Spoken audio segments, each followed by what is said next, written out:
Hello friends, आज अपन देखने वाले हैं अवकल समीकरण। क्लास 12 का अवकल समीकरण का एक क्वेश्चन लेकर आया हूँ।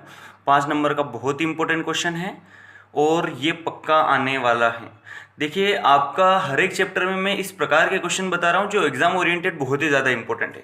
क्योंकि आप पहले चैप्टर कर चुके हैं, ये लास्ट की तैयारी है। अगर आपने पहले पूरी मैथ्स पढ़ चुकी हैं तभी आप ये क्वेश्चंस करिए, और अगर नहीं भी पढ़ी है तो भी आप एक बार ज़रूर देखिए। और बहुत आसान है, कोई ज़्यादा कठिन नहीं है। अब देखिए, जैसा कि हमारे पास ये बहुत बड़ा चैप्टर है अवकल समीकरण, इसमें बहुत सारी बातें हैं। इसमें एक नंबर का पूछेगा जो कोटि या घात से रिलेटेड पूछ लेगा तो कोई आसान, बहुत आसान क्वेश्चन है। जैसे इस क्वेश्चन में अगर आपसे पूछ लिया इसकी कोटि क्या है और घात क्या है, तो यहाँ पर अपने को dy/dx देखना पड़ता है, क्योंकि एक अवकल समीकरण है और अवकल समीकरण dy/dx या dx/dy से मिलकर बनता है।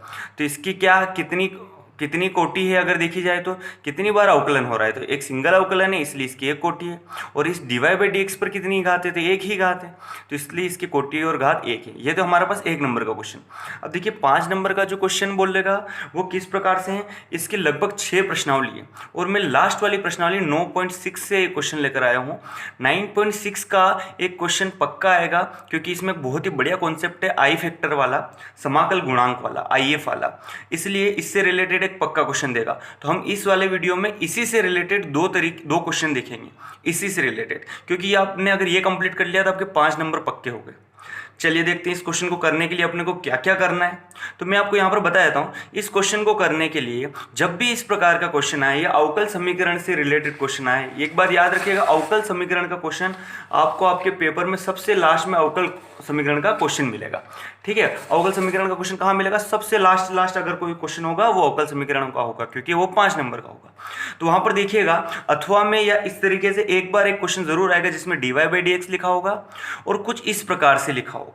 अब उसमें डिसाइड करिएगा कि उस समीकरण में क्या कुछ ऐसा देखिए, मैं थोड़ा रफली करके बता देता हूँ। अगर आपको ये क्या खासियत है इसकी, कोई भी क्वेश्चन अगर आप dy/dx धन py बराबर q के रूप में दिख जाए, या dx/dy धन px बराबर q के रूप में दिख जाए। देखिए यहाँ पर क्या है, dy/dx में यहाँ पर हमारे पास y के साथ कुछ भी, ये p और q, अब p x का फलन भी हो सकता है और q भी x का फलन हो सकता है, या दोनों ये संख्याएं भी हो सकती है। मतलब अल्टीमेटली ये इन दोनों का x होना जरूरी है, और अगर dx/dy है तो इन दोनों का y होना जरूरी है, p और q का। तो अपन इसको डिस्कस करेंगे क्योंकि ये ज़्यादा खास है, इससे रिलेटेड ही बना हुआ है। तो कभी भी अगर आपको कोई भी अवकल समीकरण का क्वेश्चन में इस प्रकार से दिख जाए या इस प्रकार से आप बना लें, तो समझिए कि वो हमारा क्वेश्चन जो मैं अभी बताने वाला हूँ 3 स्टेप में पूरा क्वेश्चन हो जाएगा। अब देखिए, कभी भी हल अगर करना है अल्टीमेटली मतलब आपको उस प्रश्न में dy/dx हटाना है। तो देखिए इसका हटाने का तरीका क्या होता है, जब भी आपको क्वेश्चन इस तरीके से मिल जाए, अब आप उसको क्या करिएगा, देखिए ये क्वेश्चन भी dy/dx अकेला करिएगा, ये x यहाँ बटे में आ जाएगा, तो p का वैल्यू हो जाएगा 2/x और q का वैल्यू हो जाएगा, देखिए x इधर बटे में आ जाएगा तो x। क्लियर बात है। तो p और q हमारे पास x के फंक्शन है। तो मतलब कुल मिला के ये वाला प्रश्न इसी रूप में, तो इस रूप में लाएंगे। सबसे पहले मैं करके बताऊंगा, वहां पर ये रफली बता रहा हूँ। पहली स्टेप है, आप क्वेश्चन में इस प्रकार से रूप में लाइए। ठीक है, दूसरी स्टेप है, स्टेप नंबर 2 है, आप इस वाले क्वेश्चन में p को डिसाइड करिए। आपने p अगर डिसाइड कर लिया तो p डिसाइड करने के बाद आप IF निकालेंगे। क्या निकालेंगे, IF। अब IF क्या होता है, बहुत आसान। IF होता है एक एक्सपोनेंशियल e की पावर p dx। आपके पास जो भी p आएगा उसका समाकलन करना है कहाँ, उसका समाकलन करना है कहाँ, e के घात में, e की घात में। अब जैसे यहाँ से हमको IF मिलता है, स्टेप 3 हमारा हो गया क्वेश्चन, स्टेप 3 हमारा है आंसर। स्टेप 3 हमारा आंसर, इसमें आपको कुछ नहीं करना है, y के साथ IF का गुणा और इधर समाकलन q के साथ IF का गुणा dx। ठीक है, इसको हल कर लेंगे लास्ट आगे जाकर, तो हमारा पास पूरा क्वेश्चन हो गया। ये है सबसे खास चीज। पहला क्वेश्चन को इस प्रकार से लाना है, वहां से p और q डिसाइड करना है।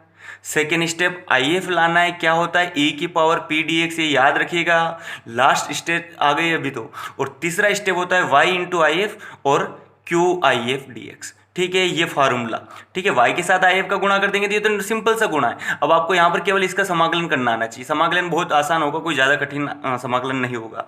क्लियर बात है। ये 3 अगर स्टेप आपने इस क्वेश्चन में याद रख ली तो पूरा क्वेश्चन हो गया। क्लियर बात है। और थोड़ा सा समाकलन आना चाहिए। तो अपन इस क्वेश्चन को देखते हैं जो हमारे पास यहाँ दिया है, इसको किस प्रकार से किया जाए। ओके, देखते हैं। सबसे पहले आपको क्या करना है, हल करके जो भी हमारे पास अवकल समीकरण दिया है उसको लिख लेंगे। क्लियर बात है। अब इस अवकल समीकरण को उसमें क्या कर बताया था मैंने, dy/dx को अकेला करना है। तो देखिए इस x का क्या करता हूँ मैं, दोनों पक्षों में भाग देने पर, यहाँ पर चाहो तो लिख सकते हो x का दोनों पक्षों में भाग देने पर, ये नहीं भी लिखोगे तो भी चलेगा, कोई इतना ज़रूरी नहीं है, पक्षों में भाग देने पर, ठीक है, ये लिखेंगे। और x का दोनों पक्षों में अगर भाग दिया तो इधर हमारे पास बच जाएगा dy/dx, धन इधर हमारे पास बच जाएगा 2y/x। क्लियर बात है। और इधर हमारे पास बच जाएगा, देखिए x² में x का भाग दूंगा तो क्या बच जाएगा, x। ठीक है, अब हमारे पास यह अवकल समीकरण आ गया। ठीक है, अब यह अवकल समीकरण या इस अवकल समीकरण की किससे तुलना करेंगे, हमने जो भी बताया अवकल समीकरण हमारा उस रूप में आ गया। अवकल समीकरण की dy/dx धन py बराबर q से तुलना करने पर, क्यों तुलना करेंगे, क्योंकि हमको p और q चाहिए। ठीक है, पहला स्टेप यहाँ पर खत्म हो गया। पहला स्टेप से हमको मिल गया p बराबर हमारे पास हो गया 2/x तथा q बराबर हमारे पास हो गया x। क्लियर बात है। p क्या होता है, y का गुणांक, और q क्या होता है जो हमारे पास एक तरफ लिखा, p और q हो गया। अब सेकेंड स्टेप है if निकालना। अब if हमारे पास if क्या होता है, if होता है समाकल गुणांक। if क्या होता है, देखिए if होता है फार्मूला e की पावर समाकलन p dx। क्लियर बात है। तो हम if निकाल लेते हैं, ये सेकेंड स्टेप है हमारे पास। e की पावर समाकलन p क्या आया, 2/x dx। क्लियर बात है, बहुत आसान सी बात है। देखिए 2 तो कांस्टेंट बाहर आ जाएगा, 1/x का समाकलन क्या हो जाएगा, 2 बाहर आ गया, 1/x का समाकलन होगा log x, यही होगा, और dx। क्लियर बात है। अब थोड़ा यहाँ ध्यान रखिए, सॉरी dx नहीं आएगा, dx हट जाएगा, 2 log x। अब ध्यान दीजिए ये 2 कहाँ जाएगा, ये 2 जाएगा यहाँ पर पावर में, 2 जाएगा पावर में। लॉगरिथम की प्रॉपर्टी होती है, कोई भी चीज़ आगे होती है तो घात में चली जाती है, तो log x²। क्लियर बात है। अब देखिए यहाँ पर भी लॉगरिथम की प्रॉपर्टी, यहाँ पर देखिए log के बेस में कुछ नहीं मतलब e है, और अगर यहाँ e होता है तो ये पूरा चीज़ हट जाता है। ये बात हमेशा ध्यान दीजिएगा, e और log दोनों एक दूसरे को कैंसिल कर देते हैं, जो भी चीज़ हमारे पास बची है वो अकेली बच जाती है। इसलिए मैं इस 2 को ऊपर ले गया और e और log को पास में लाया, तो दोनों कट जाते हैं, हमेशा याद रखिएगा। तो यहाँ से हमारा सेकेंड स्टेप पूरा हो चुका है। if हमारे पास मिल चुका है x², if हमारे पास मिल चुका है x²। यहाँ तक क्लियर हुआ, if हमारे पास मिल चुका है x²। अब अपने को कुछ नहीं करना है, अब हमारे पास क्या है, अतः अवकल समीकरण का हल निकालना है। यहाँ पर लिख देता हूँ, देखिए मैं थोड़ा साइड में। तीसरी स्टेप, पहली स्टेप समझ में आया आपको, अवकल समीकरण को अपन ने इस रूप में लाया, अपन यहाँ से p और q निकाला। सेकेंड स्टेप if निकाला, बहुत आसान। और तीसरी स्टेप लास्ट में आप डायरेक्ट लिख सकते हैं अतः। हालांकि आप इस if का गुणा इधर भी करेंगे तो भी वही बात होगी, लेकिन आप अगर इस तरीके से करेंगे, क्योंकि अपन ने पूरा कर चुका, अतः दिए गए अवकल समीकरण का हल, समीकरण का हल क्या होगा। तो हमारे पास फार्मूला था, मैं यहां पर लिख देता हूं, y इंटू if बराबर समाकलन क्या था यहाँ पर, q इंटू if dx, यही था। तो बस यही करिए, y के साथ if का, ये हमारे पास हल हो गया, बस इसको हल करना। y इंटू if, तो if क्या है हमारे पास, x² बराबर समाकलन q क्या है हमारे पास, x, और if हमारे पास क्या है, x² dx। क्लियर बात हुई, बहुत आसान सी बात है। अब आपका टारगेट केवल इसको हल करना। देखिएगा x इंटू एक्स क्या हो जाएगा, x³ dx, और x³ का समाकलन तो आप सभी जानते हैं, x³ का समाकलन होगा x की पावर 4/4, x की पावर 4/4। क्लियर बात है, क्योंकि समाकलन में घातें बढ़ जाती है, प्लस c। अब लास्ट स्टेप एक और हमेशा याद रखिएगा, y को अकेला करना है तो देखिए मेरे पास जगह नहीं, इसलिए मैं एक स्टेप कम कर रहा हूँ। देखिए अगर एक्स स्क्वायर इधर लाएंगे तो इधर भी बटे में और इधर भी बटे में, तो एक्स स्क्वायर से एक्स की घात 4 जाएगा तो क्या बचेगा, एक्स की घात 2 बचेगा, नहीं बचेगा। तो मैंने यहाँ पर क्या किया, एक्स स्क्वायर का दोनों में भाग दे दिया इधर लाकर, और इधर देखिएगा, ठीक है। तो एक्स स्क्वायर इधर आ गया तो स्क्वायर से इसको काटा 4 को तो 2 बजा, और यहाँ पर सी के बटे में एक्स स्क्वायर था तो वो एक्स स्क्वायर ऊपर जाएगा तो उसको क्या लिख देंगे, लास्ट में लिख देगा यही हमारे अवकल, यही अभिष्ट अवकल समीकरण का व्यापक हल होगा।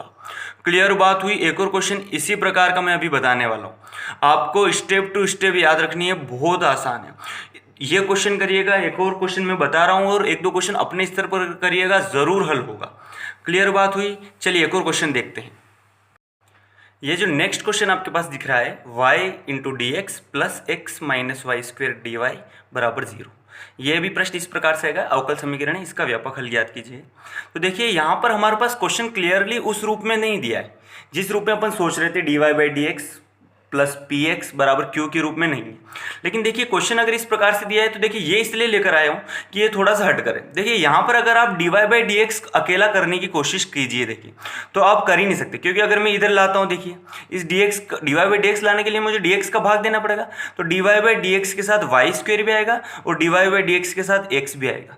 तो ऐसा पॉसिबल नहीं है, दोनों चीज़ें आएगी तो अपन हटा ही नहीं सकते इनको, और दोनों हमेशा नहीं तो साथ में कहीं पर भी जाएगी, तो ये पॉसिबल नहीं है। तो इस क्वेश्चन में करने के लिए थोड़ा सा हट करें, इसमें आपको डी एक्स बटे डी वाई के रूप में है, जो इसका सेकेंड तरीका होता है। तो कभी क्वेश्चन इस रूप में भी बोल सकता है, तो मैं वही बताने वाला हूँ आपको। कुछ नहीं करना है, सबसे पहले आपको हल करके ये वाली प्रश्न दिया है लिख देना है, ठीक है। आपने यूँ समझिए लिख दिया है, दिया है करके ये आपने लिख दिया, ठीक है। ये हमारे पास समीकरण। अब मैंने कुछ नहीं किया, थोड़ा सा ध्यान से देखिएगा। यहाँ पर मैं क्या कर रहा हूँ, इस डी वाई का इधर भाग दे रहा हूँ और इस वाई का इधर भाग दे रहा हूँ। समझ में आ रही बात है कि नहीं आ रही? समझ में आ रही बात? मतलब आप कर सकते हैं ऐसा, दोनों पक्षों में डी वाई का भाग दीजिए, दोनों पक्षों में वाई का भाग दीजिए। क्लियर बात है, ठीक है। Into y into d y, या बोले दोनों पक्षों में, थोड़ा सही से जमा रहा हूँ, दोनों पक्षों में y इंटू डी वाई का भाग देने पर, तो देखिए जीरो के साथ तो कोई टेंशन नहीं। अब देखिए इधर में y इंटू डी वाई का, तो y से y तो कैंसिल हो जाएगा, क्या बच जाएगा, डी वाई। ये क्वेश्चन इसलिए लिख कर आया हूँ कि ये डी एक्स बटे डी वाई के रूप में, इसलिए ये भी आपका क्लियर हो जाएगा। प्लस इस y का, देखिए इसका इसमें भाग दूंगा तो डी वाई से डी वाई कट जाएगा, क्या बचेगा, एक्स माइनस वाई स्क्वेयर बटे वाई बराबर 0 बटे समथिंग, तो 0 ही होता है। क्लियर बात हुई। अभी इसमें थोड़ा सा जमाना पड़ेगा, देखिएगा थोड़ा, डी एक्स बटे डी वाई प्लस इधर क्यू भी चाहिए अपने को, तो देखिए इस y को इधर भी बांटूंगा तो क्या आएगा, x बटे वाई, और इस y को इधर बांटूंगा, देखिए y से क्या कट जाएगा, y यहाँ पर क्या बचेगा, केवल माइनस का y, जो इधर जाएगा तो प्लस का y। बस हमारे पास समीकरण बन चुका है, वही जो अभिष्ट समीकरण या बोले इस समीकरण की, इस या दिए गए समीकरण की, अवकल समीकरण की तुलना अब यहाँ थोड़ी सी अलग करनी है।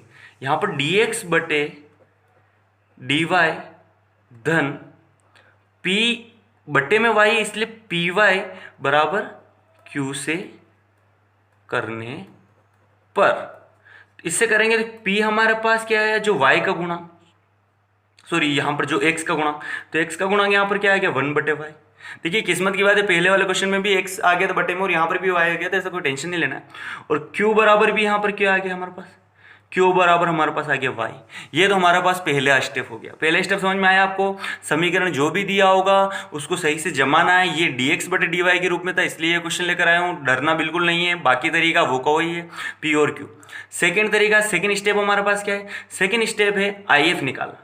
अब आई एफ, और आई एफ क्या होता है, बहुत आसान सी बात, ई की पावर समाकलन आई एफ। देखिए यहाँ पर आई एफ जो, सॉरी आई एफ निकालना है तो पी डी एक्स लिखते हैं, लेकिन यहाँ पर लिखेंगे अपन डी वाई, क्योंकि वाई का फंक्शन है, ठीक है। तो आई एफ अपन निकाल लेते, ई समाकलन 1 बटे वाई डी वाई, और 1 बटे वाई का समाकलन क्या होता है बताइए, log वाई। समझ में आ रहा है ना, केवल जहाँ एक्स था वहाँ वाई आ गया, यहाँ पर log वाई। क्लियर बात है। देखिए ई से log कैंसिल होता है, क्योंकि बेस में ई होता है, तो यहाँ पर हमारे पास हो जाएगा वाई, मतलब कैंसिल नहीं होता है, कुल मिला के प्रॉपर्टीज होती हैं। तो हमारे पास आई एफ आ चुका है यहाँ पर वाई। बस अब लास्ट स्टेप क्या है, अवकल समीकरण का हल। अतः यहां पर लिख देता हूं मैं आपके सामने, यहां पर इधर, अतः अवकल समीकरण का हल क्या होता है। देखिए हमारे पास पहले था y इंटू आई एफ बराबर समाकलन q इंटू आई एफ। यहां पर y की जगह कौन आ चुका, x, तो x इंटू आई एफ बराबर समाकलन q into I F, D x की जगह यहाँ डी वाई आ जाएगा, केवल इतना सा चेंज होता जा रहा है। क्लियर बात है, कुछ भी नहीं करना, क्योंकि वहां पर d y by d x के रूप में था, यहाँ डी एक्स बटे डी वाई के रूप में, बहुत आसान। एक्स आई एफ हमारे पास आ चुका है वाई, क्यू हमारे पास क्या है, देखिए क्यू आपने निकाला था यहाँ पर वाई, और आई एफ हमारे पास क्या है, देखिए आई एफ हमारे पास है वाई, बहुत आसान। X into y, y y क्या हो जाएगा, वाई स्क्वेयर डी वाई, और वाई स्क्वेयर का समाकलन क्या होता है बताइए, वाई क्यूब बटे 3 प्लस सी। क्लियर बात है, हो गया हमारे पास। देखिए दोनों पक्षों में y का भाग देने पर, तो इधर x बराबर, इधर y का भाग दूंगा तो देखिए क्या आएगा, वाई स्क्वेयर बटे 3। समझ में आ रही बात, y का इधर भाग है क्या, और y का इधर भी जाएगा, तो c बटे y को अपन क्या लिखेंगे, सी वाई इनवर्स, बटे वाला y ऊपर जाएगा तो माइनस। यही दिए गए अवकल समीकरण का व्यापक हल है, समीकरण का व्यापक हल होगा। आपसे मेरी रिक्वेस्ट है, आपको जिस प्रकार से क्वेश्चंस बताए जा रहे हैं उस तरीके से देखिए और उनको स्वयं करने की कोशिश कीजिए। अगर आपने एक बार पूरा वीडियो देख लिया और फिर क्वेश्चन करने की कोशिश की तो 100% आपसे क्वेश्चन बनेगा और आपका पूरा का पूरा चैप्टर क्लियर होता जा रहा है। यहाँ पर ये पक्का 5 नंबर में क्वेश्चन आने वाला है और मैंने बता दिया है, तो प्लीज़ ज़रूर करें इसको और अच्छे से करने की कोशिश करें और अच्छा सा नंबर लाने की कोशिश करें। अब देखिए मैंने दोनों प्रकार से क्वेश्चन बता दिए, 1-2 क्वेश्चन और आप ज़रूर अपने एग्जाम्पल्स देख लीजिएगा। वहाँ डी वाई बट डी एक्स का भी बता दिया है, डी एक्स बटे डी वाई के रूप का भी बता दिया। ठीक है, और कैसा लगा कमेंट में ज़रूर बताएं। ठीक है, अच्छा लगा तो लाइक भी करें। ओके, मिलते हैं नेक्स्ट वीडियो में। Thank you.